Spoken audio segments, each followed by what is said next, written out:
Hey everyone, today I want to show you yet another way to sash blocks together. And this way of sashing I think is pretty fancy, so I've called it fancy sashing. So I'm going to make this little placemat from my Get Wicked set, and you can see I've got a few blocks to put together. Some of these blocks have straight edges that I need to sash together, and then when those are together you can see that I've got some curved pieces that I need to put together. So the first thing that I want to do is cut my sashing strips. And I'm going to cut strips of fabric that are 1 1/2 inches wide, but these I'm going to cut on the bias. I wouldn't normally have to cut them on the bias if I just had straight edges to put together, but because I have curved edges I'm just going to cut it all on the bias. For these placemats, I only need a couple of pieces of sashing and they don't need to be very long. So I'm going to cut a 16-inch strip of fabric. If you have a fat quarter or just a square piece of fabric that's 16 to 18 inches square, that would work just as well. If you need longer strips of sashing for another project, there are other ways to cut bias strips that give you longer strips. But for this project, this is how we'll do it. I'm going to go ahead and cut 16 inches off.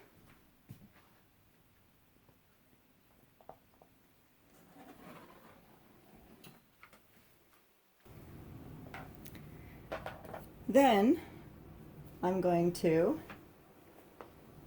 cut off the selvage.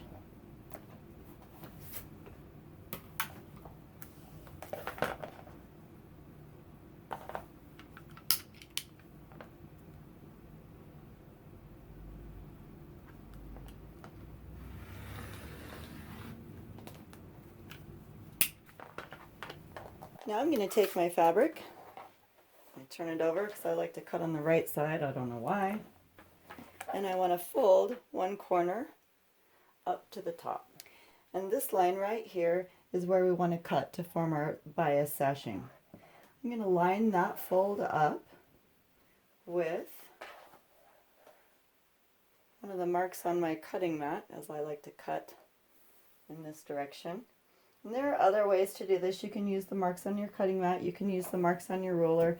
I find this one to be my favorite. So I'm going to put the fold just over the line and I'm going to trim that fold off. Get it straight.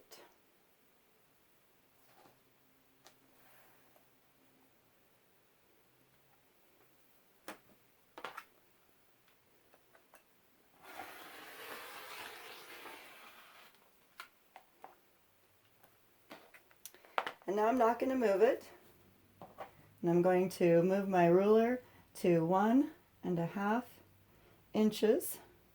Oops, down a little bit so I can see what I'm doing. 1 1/2, 1 1/2 at the top and at the bottom. And I'm going to go ahead and trim that.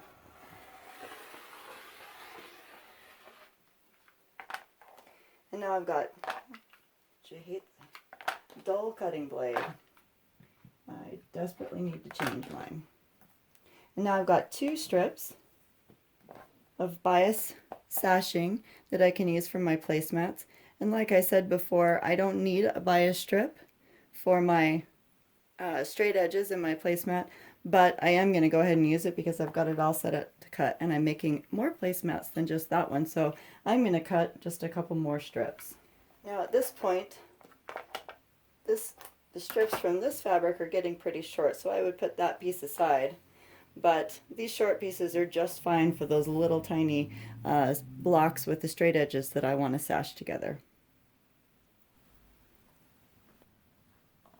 So our goal here is to press the long edges, both long edges, to the center to make our sashing. And I'm going to use my Simplicity Bias tape maker. And if you don't have one, you can always use a little clover tip. Other brands make them. You can find them on Amazon. You need a 3/4 inch tip. And this plate is very, very hot. So if you have one of these, this makes really easy work of it. Just don't touch your fingers to the surface. You can actually haven't done it in a while. You can actually take the tip off to feed it through, but I get a little lazy. Okay, once you've fed that tip through, just pull it through. I'm putting the plate on at the same time. I try to get the folds all the way to the edge of the sashing and just press run. You can see how nicely that turns the edges in for you.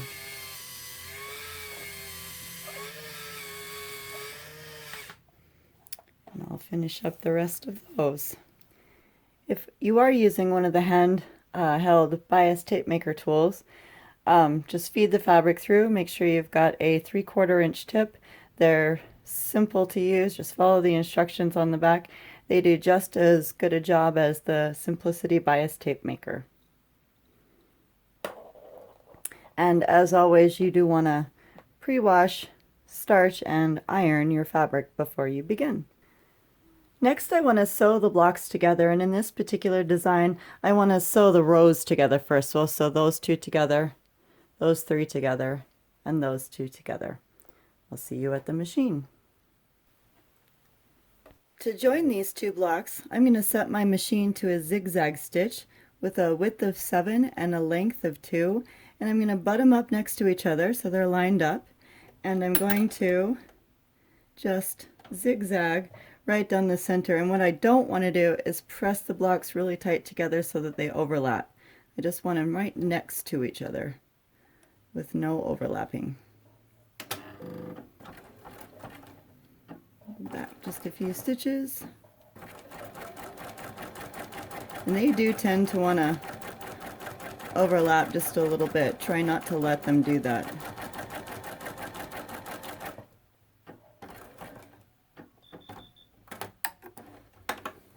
Alright, those two blocks are joined, and it doesn't need to look pretty. This is all going to get covered up. We just want them to be secured together. I'll do the next row of blocks.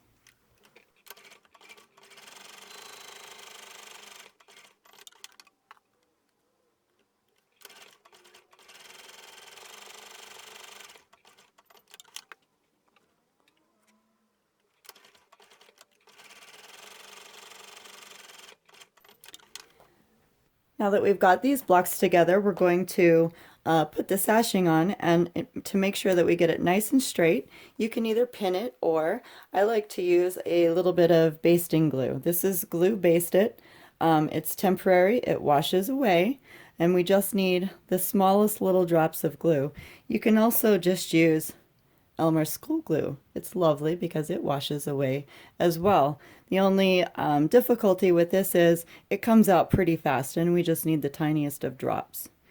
So, because this has a nice tip, I'm going to go ahead and just apply a few little drops to both sides. I probably really don't even need this much. And now I'm going to put my bias sashing over the joining seam. And again, I did not need bias sashing for this straight section, but I was already making it, so it was just easiest to use it. This part of the tip didn't get folded all the way to the edge, so I'm going to start up just a little bit, and I'll just place it right over the center. You can check and make sure that the middle here matches up with the middle of the blocks. And the glue won't set without a little bit of heat. So I like to use a mini iron like this, and I'll just, you can tell I probably need a new one of these, and I'll just press it to the edges. I don't want to iron my blocks, just the sashing. I just want to set that glue long enough for me to stitch it in place, and again, when it's washed, the glue will wash away. I've got my machine loaded with matching thread, and I'm going to stitch just along the very edge of the sashing strip, just a top stitch to hold it in place. And I've set mine to a length of 3.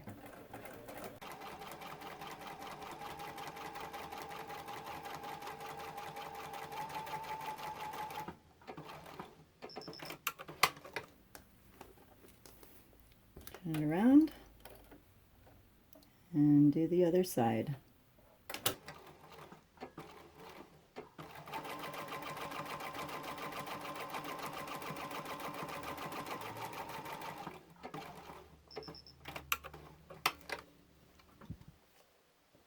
Now I'll go trim the extra sashing from either side.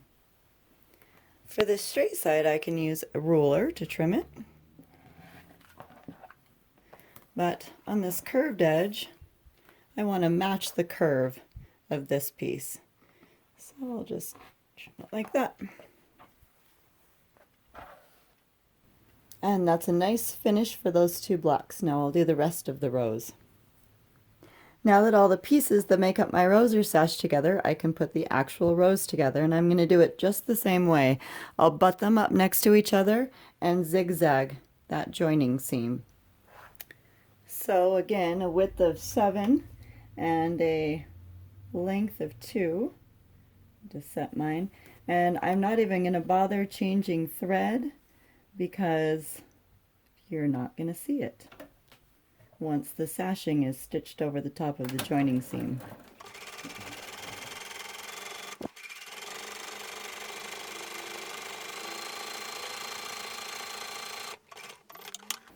And last row.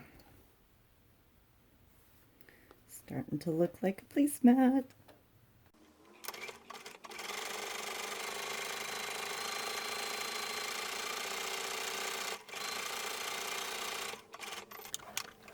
Now that my rows are zigzagged together, I'm just about ready for sashing. And some of you might be wondering at this point what the back is looking like, because we haven't done a quilt as you go method. And right now the back is very unfinished. It's got the stabilizer that I put underneath my batting when I was making the quilt blocks. But we're going to fix that. We're going to put a back on it right now before we do that last little bit of sashing. So I've already cut a piece of fabric to fit, and I'm going to put it wrong sides together, although you can't tell because this is black, with my placemat, and I'll pin around the edges and I will baste around the edges.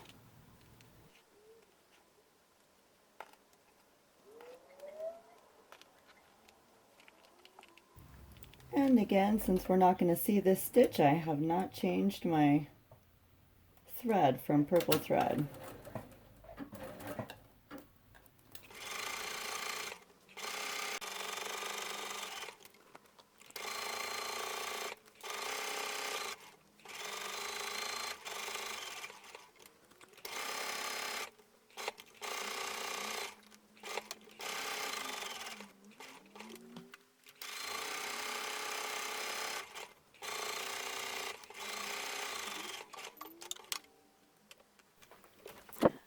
Now that the back is basted, I'm just going to trim it because I didn't cut my fabric exactly the same size as my placemat.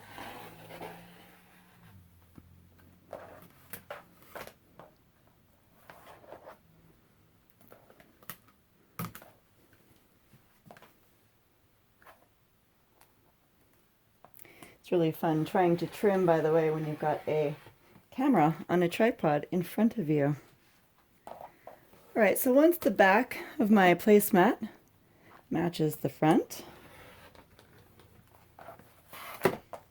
oops, I can finish up the rest of the sashing. So once again, I will grab my basting glue or Elmer's school glue and just do a few drops along the joining seam.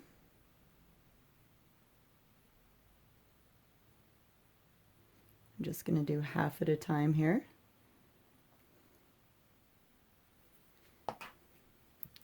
Grab a bias strip, a sashing strip cut on the bias, and this is the whole reason we did this, so that we could just curve it so nicely.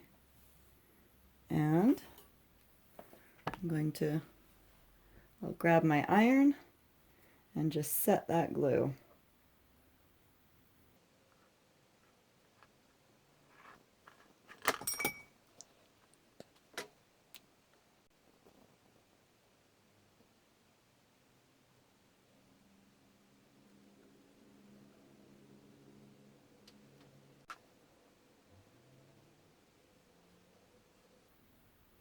One of the nice things about basting glue is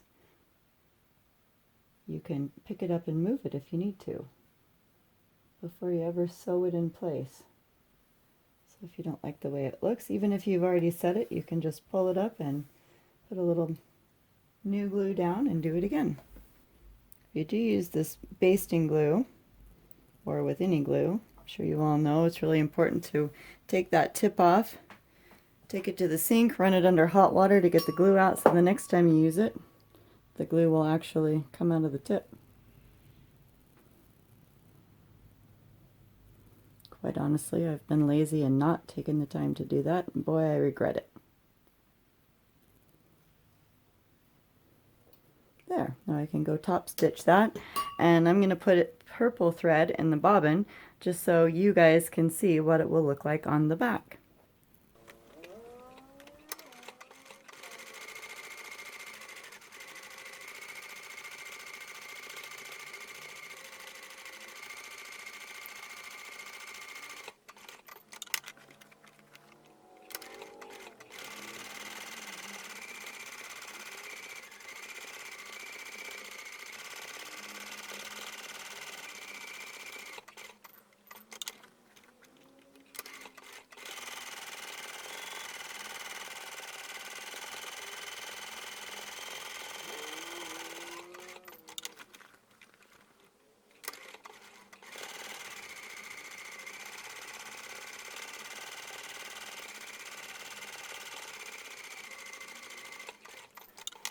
After you finish the top stitching for that center sashing, trim off the extra sashing.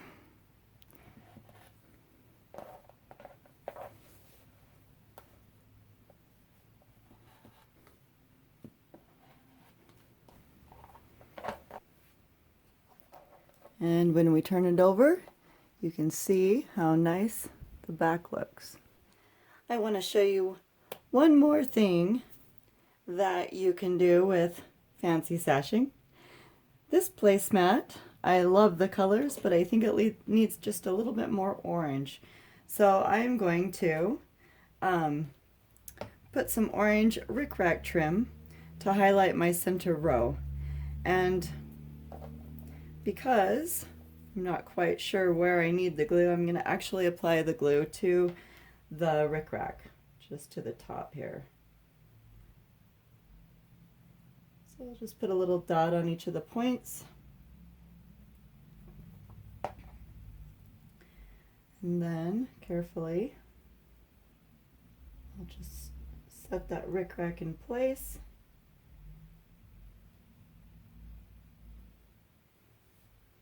Get a little glue on my finger. And I will use a little heat to set it.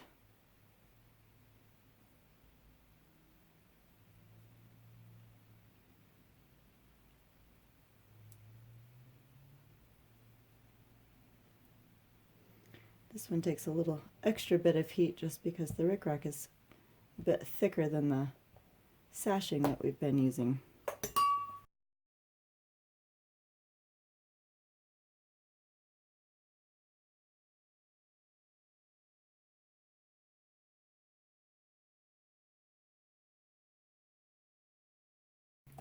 And then I can glue my sashing in place. But this method of sashing makes it really easy to add trim.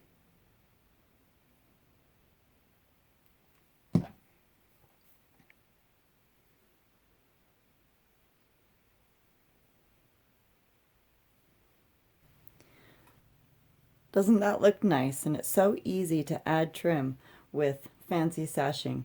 Another thing that you can do is make a strip of bias sashing.